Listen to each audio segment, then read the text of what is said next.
Good day, ma'am and sir. I'm Mikey Chaya, 24 years old, from Matalam, Cotabato. I am a senior high school graduate. We are five siblings and I am the youngest.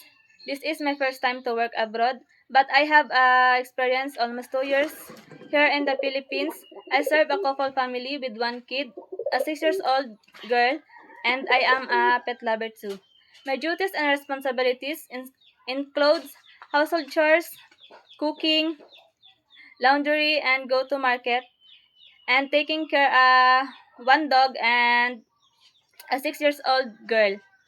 I am patient and faithful, and I am hardworking and dedicated and willing to work if the task if you given.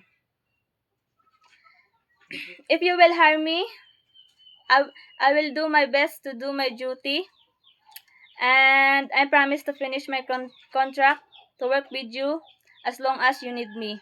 I hope you will hire me as your helper. Thank you.